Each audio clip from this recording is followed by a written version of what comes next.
घर आपका खुश है ना, बाहर भी जहाँ आप कदम रखते हैं, बाहर भी जहाँ आपका सोशल सर्कल है, वहाँ से भी आपको एनर्जी मिलेगी। घर से ही आप उकताए हुए निकलेंगे। बात को जारी रखते हैं। कॉलर है। अस्सलाम वालेकुम जनाब।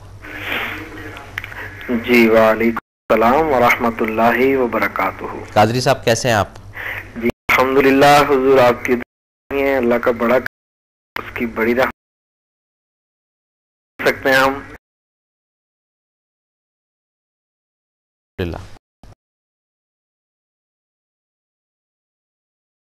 दिलाने की कोशिश की है सर, जो कि बहुत हो चुका है जी। और जैसे कि अभी मेरी बहन ने कॉल करके कहा कि इस वक्त हालात ऐसे हैं कि इसमें इस बुराई से बचना तकरीबन नामुमकिन सा नजर आता है। जी जी। लेकिन मैं ये अर्ज करूंगा हुजूर के अगर हम दुनिया के मौजूदा माहौल को देखकर ये हिसाब लगाएंगे या ये अखज़ करेंगे कि ये रिश्वत या इस तरह की और जो बहुत सारी बुराइयां हैं जी, उनको हम छोड़ नहीं सकते या इनसे बच नहीं सकते, तो ये हमारा यानी कि गलत तरीकाकार होगा। बिल्कुल ठीक बात है जी। दुनिया के माहौल से अगर ये चीज हम लोग लेते हैं जी सर, बल्कि हमें ये चीज कुरान और सुन्नत के अंदर से लेनी चाहिए कि इन चीजों से हम कैसे बच सकते हैं जी। और बहुत ही मजबूत किस्म के अल्लाह ताला ने मतलब के अपने कुरान और सुन्नत के अंदर इन चीजों से बचने के तरीकाकार बताए जी सर। वो जिसमें सबसे पहली बात तो वही आ जाती है जो आप फरमा रहे हैं कि इंसान का ईमान पुख्ता होना चाहिए, उसका यकीन कामिल होना चाहिए। जब उसको रब की ताकत पे भरोसा होगा तो फिर वो जरूर इन तमाम बुराइयों से बचने की कोशिश करेगा, क्योंकि वो ये सोच रहा होगा कि मेरे लिए इनसे बचने का रास्ता अल्लाह पैदा कर देगा, जरूर कर देगा। बेशक जी। ये उसके पुख्ता यकीन की वजह से होगी ये सारी चीजें सर। और फिर यकीनन ऐसा होगा उसके लिए। होता है जी, ये बात फैक्ट है, होता है। तो रही बात कि इनसे बचा नहीं जा सकता, ये गलत है जी। बचा जा सकता है जी। अगर ना भी बचा जा सकता हो तो फिर भी उस माहौल का हिस्सा बनना भी गलत है। गलत है जी, ठीक। फिर भी आपको जदोजहद उसके खिलाफ जारी रखनी पड़ेगी जी, चाहे वो आप अकेले ही हों। बिल्कुल ठीक है जी। तो सोचना यह है कि ये माहौल कभी कैसे हुआ, जी। ये जिसको हमने मान लिया है, जिसको गालिब जो हम पे आ गया, ये कभी हम लोगों की इन्हीं बेपरवाहियों से समझ लें, कुरान और सुन्नत से जो बेपरवाही इख्तियार की हुई है जी, जो एक पॉजिटिव माहौल को हम लोगों ने छोड़ा हुआ है। जी सर। तो उन तमाम चीजों को मजमूई तौर पे लिया जाए तो फिर ये एक माहौल पैदा हो चुका है कि जो अब हमारे लिए वबाले जान बन चुका है। गया जी, बिल्कुल सही। किसी भी इदारे में जाएं या किसी भी महकमे में जाएं, बल्कि खुद घरों में भी काफी हद तक अगर देखा जाए तो एक दूसरे के साथ रिश्वत का मामला जो है वो गलत देने से हो रहा है। जी सर। तो ये नहीं होना चाहिए। इससे क्या होगा, मजीद हम लोग इसी तरह और बुराइयों में फंसते चले जाएंगे जहां से फिर वापसी शायद ना हो पाए। तो बहरहाल आपने बहुत अच्छे मौजू की तरफ आज हमारा ध्यान दिलाया, इसके लिए शुक्रिया आपका। बहुत शुक्रिया। और तमाम सुनने देखने वालों को दुआएं देते हैं, आपको भी देते हैं, आपकी पूरी टीम के लिए भी करते हैं। आप भी हमारे लिए करते रहा करें। जी जी। अस्सलाम वालेकुम व रहमतुल्लाहि व बरकातुहू। वालेकुम अस्सलाम व रहमतुल्लाहि व बरकातुहू। तो जी नाज़रीन, बात हो रही थी कि लफ्ज़ रिश्वत नाजायज़ नजर आने की। अब बुनियाद के ऊपर बात करते हैं, हालात क्यों पैदा होते हैं, हम बनाते हैं या आप बनाते हैं। देखें, आप करेंगे या मैं करूँगा, कसूर मेरा भी है और आपका भी है। तो दोनों जब इरादा करेंगे फिर इस बुनियाद को ख़त्म किया जा सकता है। मैं अगर इरादा करता हूँ कि जी मैंने आज के बाद नाजायज़ नजराना नहीं देना और ना लेना है, ये भी जहन में रखिएगा, तो उससे जब आप मुझे ऑफ़र करेंगे ना, तो एक दफ़ा आप डरेंगे ज़रूर, और वो डर ही ऐसा है जो हटाएगा इस चीज़ को। और जहाँ डरेगा ही नहीं कोई, ना लेने वाला ना देने वाला, वहाँ ये परवान चढ़ती जाएगी चीज़, वो बढ़ते बढ़ते बढ़ते बहुत आगे तक निकल जाएगी। अब कहते हैं कि जी ये जो बड़े लोग हैं या बड़े अफराद हैं या बड़ी बड़ी सीटों पे बैठे हैं, ये तवज्जो से काम नहीं करते। ये तवज्जो से काम नहीं कर सकते क्योंकि इनकी बुनियाद ही इस नाजायज़ नजराने को देकर ऊपर आने की है। सबसे पहले जो नाजायज़ नजराना है ये इन्होंने कवर करना है, कवरेज के बाद फिर ये आगे चलेंगे, फिर ये सोचेंगे। ये एक फैक्ट बात है। और जो अफराद प्रॉपर अगर हकदार हैं और वाकई उनका यानी टाइम है और उन्हीं का हक बनता है। खुदारा वो इस वक्त कोई किस कोने में बैठा हुआ है, कोई किस कोने में बैठा हुआ है, सिर्फ उसके पास नजराना नहीं है। बात को जारी रखते हैं, कॉलर है। अस्सलाम वालेकुम। वालेकुम अस्सलाम सर, सियालकोट से सलीम शेरवानी। कैसे हैं सलीम शेरवानी साहब? ठीक है सर, अल्लाह का शुक्र है सर। आप कैसे? मजाक? अल्हम्दुलिल्लाह सर, शुक्र है अल्लाह। हुक्म सर।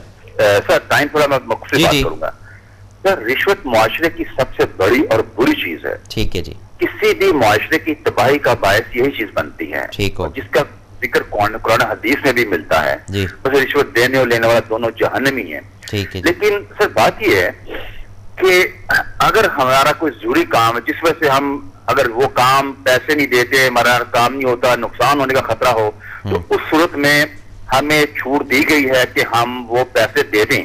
लेकिन इस हालत में जो हमारी मजबूरी से फायदा उठाता है वो ज्यादा गुनाहगार है। ठीक है जी। सर दूसरा ये है कि कुरान पाक में ये भी है ना कि देखिए बहुत हालात ऐसे हैं, अब देख लीजिएगा जैसे कि आजकल महंगाई है, बहुत बुरे हालात हैं, लोग बेबसी के आलम में। लेकिन एक वो लोग रिश्वत लेते हैं जो कि सिर्फ उनकी ख्वाहिशात है, लालच है और ऐशो इशरत है। लेकिन एक ऐसे लोग हैं जिनका खाना पीना भी घर पे मुश्किल हो गया, पालना भी, कपड़े पहनाने भी और स्कूल का खर्च भी मुश्किल हो गया है। ठीक है तो वो आखिर क्या करें फिर? लेकिन यहाँ पे काम आता है तकवा, सब्र। वो अगर इस मुश्किल हालात में सब कुछ गुजारा करता है, अल्लाह पे भरोसा करता है, फिर वो तो एक बहुत बड़ा वली बन गया ना। जी जी। और दूसरी बात ये है कि ये भी है कि तायरा होती उस रिज़्क़ से मौत अच्छी जिस रिज़्क़ से आती है परवाज में कोताही। लेकिन हमारे में आजकल महंगाई ने हमारे ये सोच बिल्कुल खत्म कर दी है, बिल्कुल खत्म कर दी है। आपको मैं एक छोटी सी देता हूं कि अगर हालात ऐसे हैं कैद पड़ जाए तो अल्लाह ताला से जायज दिया है, घोड़ा जो अभी हराम है या वो मकरूह है उसको खाना जायज करार दे दिया गया है, और सोर है जो हराम है उसकी इतनी मिकदार खाने की इजाजत दी है सख्त कायद में को पेट बाके नहीं अपनी जिंदगी बचाने के लिए। तो अगर इन हालात को देखिए, खुदा ना खास्ता अगर हालात ऐसे आ रहे हैं फिर हमारा फिर इसके बारे में क्या होगा कि जो रिश्वत के बगैर कोई काम नहीं, आपका जायज काम भी नहीं होता है। तो रिश्वत की बात देख लीजिए, अगर आप हज पे जाते हैं और कोई ऐसा कुरानदाजी होती है या आपके डॉक्यूमेंट तैयार करने होते हैं तब भी आपको पैसे देना चाहते हैं, अगर नहीं देंगे फिर आपके ज़हन में ये आता है जी हमारा हज रह जाएगा। लेकिन सब कुछ अगर तकवा है, अल्लाह ताला पे बिल्कुल भरोसा है, तो अल्लाह ताला खुद ही वो तमाम सबब पैदा कर देते हैं, जो काम अल्लाह ताला खुद ही फरमा देते हैं। बिल्कुल सही। इसके साथ मैं आपसे इजाज़त चाहता हूँ। अस्सलाम वालेकुम। वालेकुम अस्सलाम।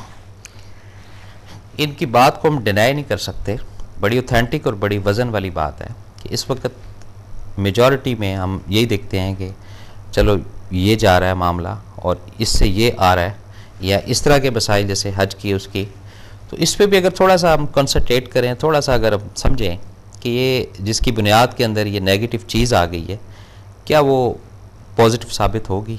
मेरा नहीं ख्याल होगी। और इस तरह की जब चीज़ें इंसान देखिए, सोच की बात है, सोचेंगे तो तभी है ना। जब सोच डेवलप होती है ना इंसान की, उस सोच से इनकलाब आता है, इनकलाब से काफ़ी सारी चीज़ें तब्दील होती हैं। तो इसी तरह जब सोचना शुरू करेंगे इस नाजायज़ नजराने को, फिर हो सकता है तब्दीली मेरे अंदर या आपके अंदर आ जाए। जब सोचेंगे ही नहीं, या आदत जो है वो, या रवाज समझ के, या फैशन समझ के, नहीं ये यहाँ का ट्रेंड इस तरह का है, यहाँ का रवाज इस तरह का है, यहाँ का फैशन इस तरह का है, उसी मुताबिकत से चलना शुरू करेंगे।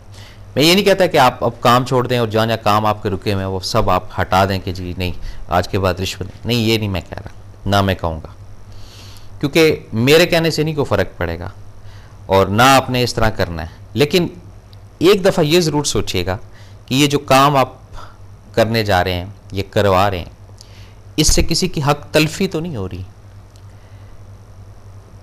क्या इस काम के करने के बाद किसी का हक जो है वो बिल्कुल ख़त्म तो नहीं हो रहा?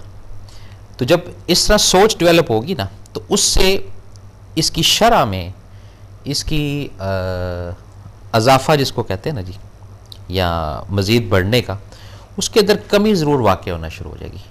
और हमेशा कोई चीज़ फ़ौरन नहीं ख़त्म कर देनी चाहिए, कमी करनी चाहिए पहले। जब स्लो आप किसी चीज़ को कम करना शुरू करते हैं ना, तो कम होते होते होते एक दिन वो कम ख़त्म हो जाती है। और अगर इमीडिएट उसको ख़त्म कर दिया जाए, कि इमीडिएट उसको मारा जाए, तो वो पॉसिबल नहीं है। वो उससे मज़ीद इश्तियाल जो है ना वो माशरे के अंदर पैदा होता है, मज़ीद ये जो नजायज़ नजराने हैं ना ये मज़ीद बढ़ेंगे, वुसअत होगी। तो मैं बात कर रहा था कि हम कहते हैं कि जी फ़लाँ आदमी सही तरीके से काम नहीं करता, फ़लाँ आदमी सही तरीके से काम नहीं करता, तो वो जब प्रॉपर अपना पेट भर लेगा, जो नजायज़ नजराना उसने दिया हुआ है उसको बड़े अच्छे तरीके से सेव कर लेगा, उसके बाद फिर वो सोचेगा कि अब सामने वाले के साथ क्या करना है, इधर वाले के साथ क्या करना है, आपके साथ क्या करना है, मेरे के साथ क्या करना है। ये उस वक्त सोच डेवलप होगी जब पहले हर इंसान को अपनी पड़ी होगी कि यार मेरा पहले घर पर जाए, मेरा पहले अपना निज़ाम पूरा हो जाए, उसके बाद फिर मैं देखूंगा। और ये फैक्ट बात है, बहुत कम ऐसे माशरे में लोग हैं जो कहते हैं कि चलो यार हमारी खैर है, दूसरे का जो है ना कुछ हो जाए, दूसरे का भला हो जाए, दूसरे के साथ ताउन कर दिया जाए। और जो लोग इस नज़रिए से ज़िंदगी गुजारते हैं, ये इस स्कूल ऑफ थाट से, अल्लाह ताला उनकी मदद ज़रूर करता है। और जो लोग ये कहते हैं कि नहीं पहले हमारा मामला दुरुस्त होना चाहिए, पहले हमने जो एफर्ट किया है, पहले हमने जो कोशिश की है इसको एक मंजिल तक पहुँचा दें, उसके बाद फिर आगे चलेगा, यहाँ से निज़ाम जो है ना जी नाज़िल ख़राब होता है। और ये समझना है, मैंने भी समझना है और आपने भी समझना है। ये जो लफ्ज़ है रिश्वत, नाजायज़ नजराना, इसको जैसे जैसे हम ख़त्म करते जाएंगे इंशाअल्लाह ताला पॉजिटिव एनर्जी आती जाएगी।